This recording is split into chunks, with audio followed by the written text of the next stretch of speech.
Thank you very much for coming on the show. Now, Niall, you were the Scottish Family Party candidate. We have got the results, actually. We'll just bring up the Beautiful. results and we'll just talk the viewer through it. So Labour won famously. Yeah, huge landslide. Yes, and you are there with your 319 votes, just below Reform UK. Yes. Now, that we'll just remove the I'm glad I thing. got more votes than the Prince Ankit Love, the Emperor of India. I thought that would be an intense embarrassment if I had not beat the Emperor of India. Although I can imagine he should have got more votes than just 34, but Yes, I'm actually quite proud of that result. Actually, yes. Well, you'll see. Tell us your thoughts on that. Did it come as a surprise to you? No, I thought I would do it slightly better than that, if I'm honest. I'm glad that I'm on par with Reform, just by the virtue of the fact that we spent almost nothing in this election, nothing at all. Reform has got an annual budget of, I think, £700,000. So we are just a flicker, 80 votes away from Reform, having spent literally like zero money. We've spent the £500 deposit and the leaflets. So, I mean, the campaign was right from start to finish. It was really quite amazing, just as an experience, all the way from designing a leaflet to chatting people's doors and asking them to vote for me.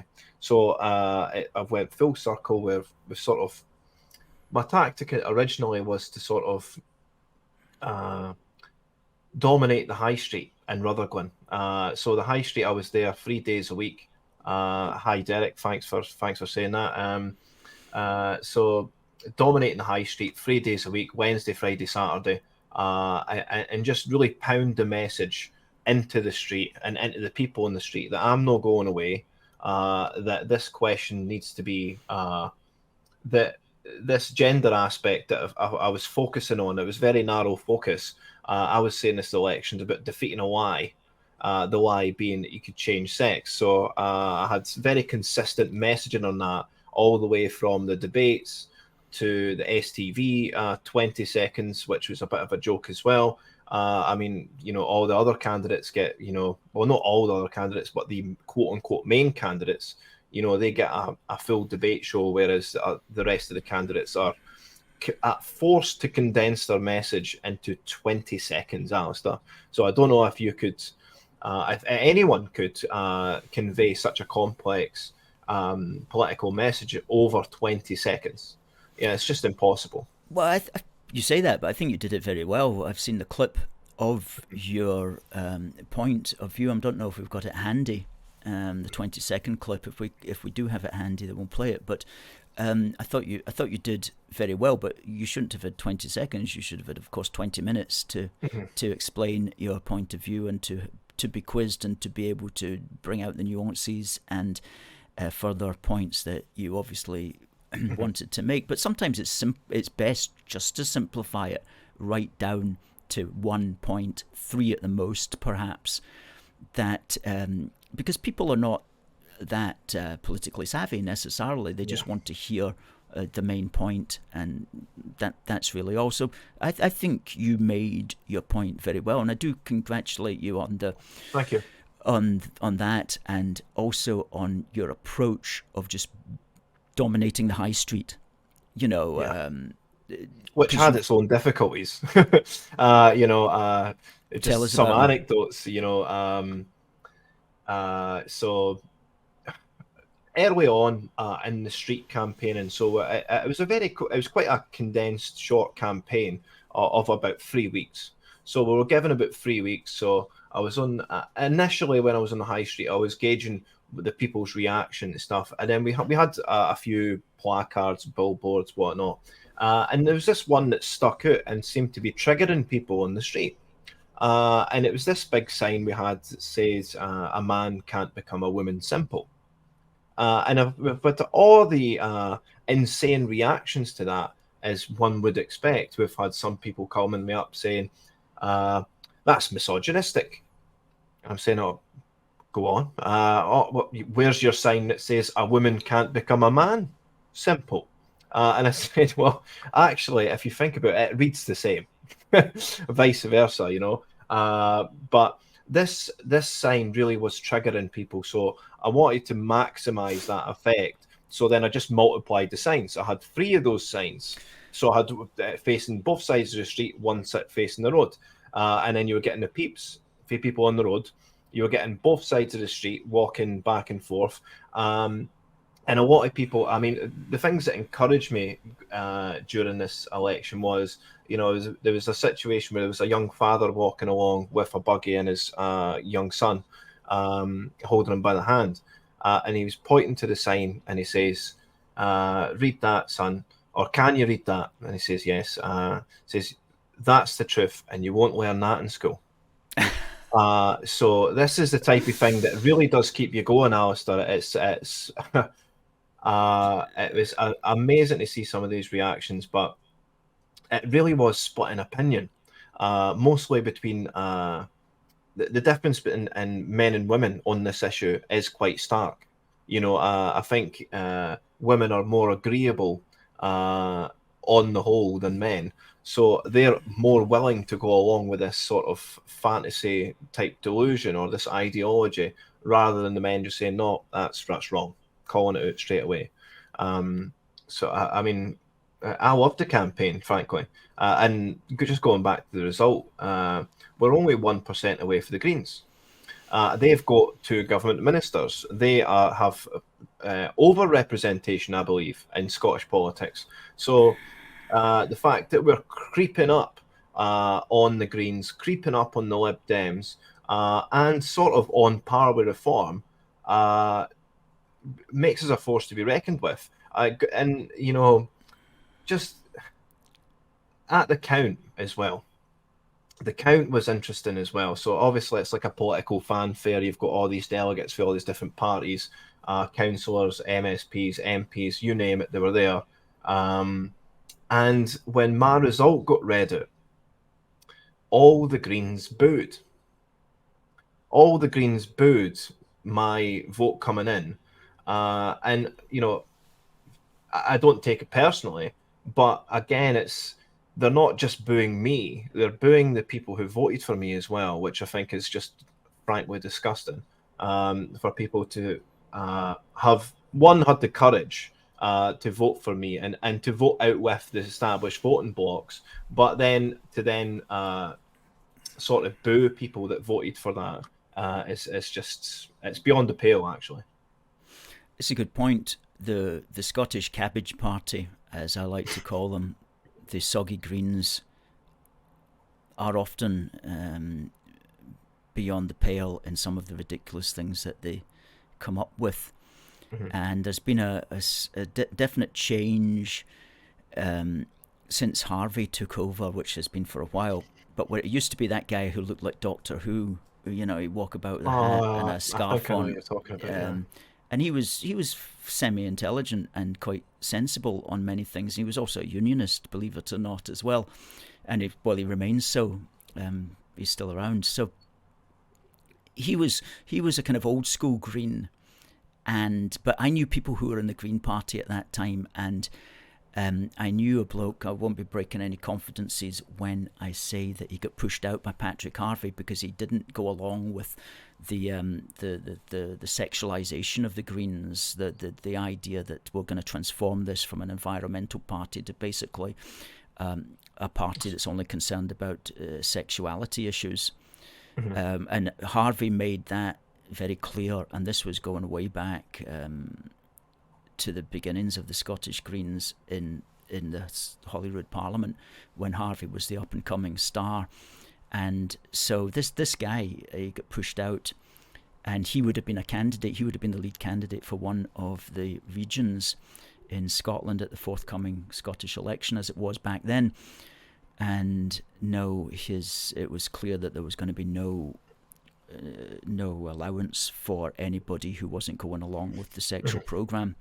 So very odd party and a very weird party, and unfortunately Scotland has suffered as a consequence of these people. But you've been fighting back, and the Scottish Family Party has been formed, maybe not necessarily in response to the Greens, but in a response to the sort of things that they've been bringing into society. So I wish you the very best. And you make a good point there about 2026.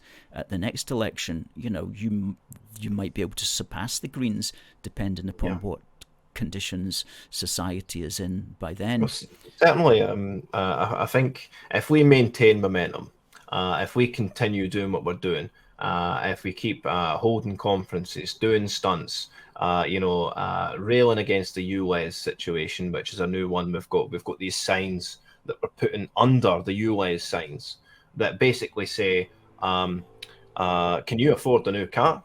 If yes, drive on. If no, get out and walk. Simple messages like this, like only the wealthy beyond this point.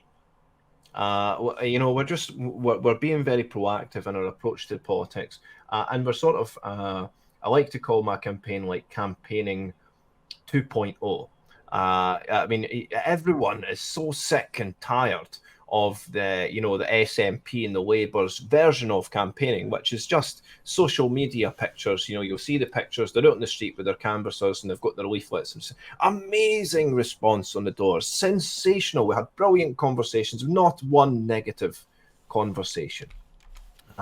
Whereas I'm just being brutally honest with people. I'm saying, look, people are heckling us on the street. People are throwing things at us. There was a situation where a guy tried to spit on us, all because of this sign, all because that these people are living in this impenetrable bubble of their own reality. And when the truth, or when their reality is confronted by the truth, it just causes pandemonium in this person's brain. So they cannot deal with it. So at least we're getting through to people in that aspect. Absolutely. Well, I do notice we do have that wee 20-second clip which summarised your point, so we'll just go ahead Beautiful. and play that just now. This election STV. is about defeating a lie, a sick lie that a person can change sex. Our education system has turned into an indoctrination system. If you believe that a man can dress up like Barbie, and because he's clutching a bit of paper, that he should be able to enter women's spaces, then go ahead and vote for one of the machine candidates, the robo candidates. Otherwise, vote for me. Go ahead and vote for one of the machine candidates or the robo candidates. Yeah. Otherwise, vote for me. I think you summed that up quite well there in 20 seconds. Absolutely. I don't think you can do much more than that, Alistair, if I'm honest. I tried to be as forceful as I could. I had discussions with Richard about this 20 seconds, because I viewed it as the most important 20 seconds in the actual election. It's the state broadcaster, it's STV. We're reaching as many homes as possible. There's still a lot of people that watch STV. So I wanted to make it very forceful. And then the discussion was with Richard that people weren't even going to understand what I mean by if you think because a guy is dressed up like Barbie and because he's clutching a bit of paper. And he says, well, do you want to say they're clutching a gender recognition certificate? I said, no. So slow down, Richard. It's much more simple than that. It's just a piece of paper. That's all that it is. A piece of paper does not make, does not allow you to change sex. It's as simple as that. So we were very forceful in our rhetoric, but I reckon they got the message across. And considering the result, I believe it sort of resonated with a lot of people. Yes. Oh, it did. And the thing is, if you had been on the telly all the time in the way that the Labour man was, or the SNP man was, then hundreds more people would have voted for you.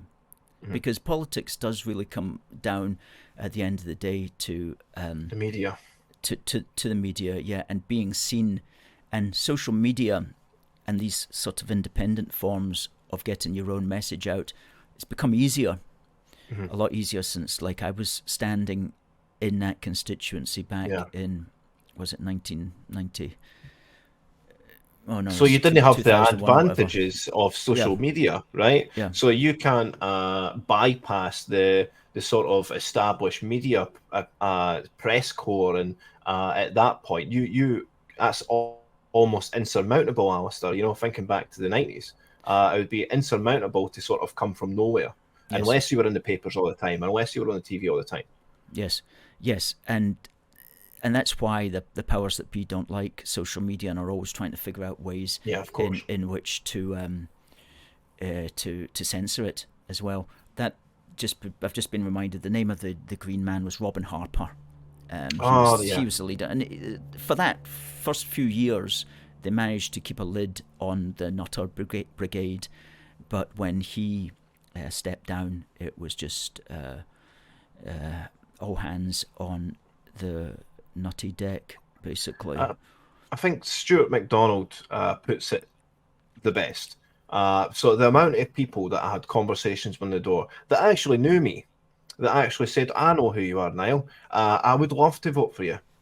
In fact, I can't wait to vote for you in a time where I can actually vote for you. This election was viewed as an anti-SNP election, and everyone coalesced behind Labour, which I don't blame anyone at all. I mean, they absolutely thumped the SNP, and effectively it's ended the SNP's election chances, you know, further down the line, going towards the general election. I don't think the SNP will win one seat.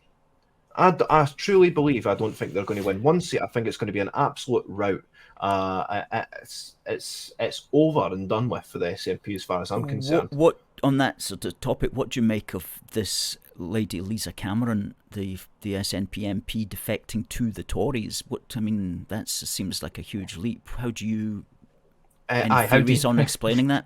Well, I've had loads of conversations about this as well, because if you think about it, if she wanted to further her career, I just say I'm Lisa Cameron for a second, and I want to remain an MP, and I want to remain on this gravy train, so to speak, I would have just jumped into Labour. You know, you would think that you would just jump into Labour. The political gravity is moving in that in that direction. So, and it would be a much smaller leap and a more understandable leap from the SNP into Labour, rather than from the SNP and you're leapfrogging Labour and then you're landing in the Tories' lap, which makes no sense really, unless it's either along strictly ideological grounds when it comes to the GRR or this Gender Recognition Act. But then it's almost like a kick in the teeth to the SNP. I think the way that Lisa Cameron's been bullied, abused, and sort of mentally tortured being in the SNP, that she really wants revenge. It's best served cold, but she's moved right into the Tories in order to exact that revenge. That makes a lot more sense to me than her trying to jump on a gravy train. It doesn't make any sense, because the Tories don't really stand a chance in East Kilbride. It's right next door to Rutherglen and Hamilton West, so you'd think that it's just going to be another Labour win there come the general election. So I think Lisa Cameron's, it's definitely an interesting case. I'd like to actually speak to her personally and ask her opinion, or ask her rationale and why. But for me, I'm weighting it towards more sort of kicking the SNP as she's leaving. You know, it's more of a kick in the teeth, and it's more of a sort of a passing, like a stab in the back as she's leaving the building, basically. Yes. Interesting thought. It could be. Well, what do you make of it? I mean, it's never been done before, right? This jump, especially from the pro-Indie party to the Conservative and Unionist party, the clues in the name. So I've never seen that jump made, but I encourage it. Yes, I wondered if. The Tories must have been in touch with her and said, "Why don't you come and join us?" And perhaps, I don't know, perhaps they made some kind of promise that will ensure that we'll put you you can stand for us as an MP, or we'll put you at the top of the list in 2026. So maybe there was something there that helped to butter up the move. I'm just surmising politically. Or it could be that she did have a conversion, and she did realise, as she did say, that she thought SNP was too divisive. So maybe she has had a genuine conversion to coming around to the cause of unity. And maybe just no Labour people reached out to her, which wouldn't surprise me either. Sometimes we put too much credit in these parties to have such common sense. It takes me back to a debate that was had during the campaign. So there was 2 hustings that I was available to go to. The first one was boycotted by SNP, Labour, Lib Dems. All the main parties didn't go. It was the Women Want Wished hustings. So that was the only public hustings there were, where there was members of the public available to literally ask questions directly to their MPs. Right. So all the main parties totally avoided that. But the next one was a studio-controlled, only candidates in the studio situation, very controlled, very time-managed. You got a minute opener, you got a minute closer. But during the debate, the moderator asked us, well, the Scottish Family Party is neutral on the idea of independence. And I got a great response when I says, absolutely, we're neutral. I mean, I'm a unionist. I'm quite happy to say that. But we've got other people that think that in the grand scheme of things, in the list of priorities that we've got here in Scotland, independence is maybe 10 out of 10 on the list of priorities. And we understand that. And that got a great response. So maybe it's coaxing this sort of attitude where actually maybe we need to at least shelf this independence argument for at least another 10 years minimum before we can actually broach it again. I think that's sort of permeating through the political class at the moment. Yeah, that could be a good. That might be correct. Yes, it's a good point that you make. It's coming up for the top of the hour, so we're going to call this to an end, Niall. But just to say that if people want to follow you each day, or your comments each day, it's at twitter.com/Niall Fraser 8. And if people want to support you, they can go to coffee.com, which is ko-fi.com/Niall Fraser. That's NIALLFRASER. And very briefly before I go, Alistair, I actually managed to pick up one of your wee union books, a wee book for the unions, the competitor to the wee blue book, This is such a good tool to instantly dispel some of these myths surrounding Scottish independence, instantly dispel all this nonsense that Scotland's not represented in the Union. Absolutely sublime work, Alistair. I just wanted to point that out. Great. Thanks very much. Thanks for I'm glad you got your hands on a copy of that, and I'm glad that you like it. We find that we do sell quite a few of these. They keep us going. Our next effort is going to be a bigger book for the Union. We're more about that in time, if we can raise the financing for it and so on. And in fact, maybe not the wee book, but the big book for the Union. Well, this is what it's going to be. We decided we were going to write a big book, but then we thought, well, how big is big? Because it's just going to keep going on and on and on. So what we're going to do is we're going to break it into volumes, like Winston Churchill, would write his 6-volume history of himself or whatever. And so we're going to do that as well. And we'll just put out a volume per year. That's our ideal. A volume per year of the big book for the Union. Each will have a snappy title. And it'll be volume 1 in a big book for the Union, volume 2 in a big book for the Union, etc., etc. So we do have big plans in that regard. Niall, thank you very much for that's an absolute pleasure. For everything. We'll get you back on again. You're always a favourite. And it just remains for me to say have a pleasant evening. Thanks Thanks again. very much, Alistair. You too. Take care.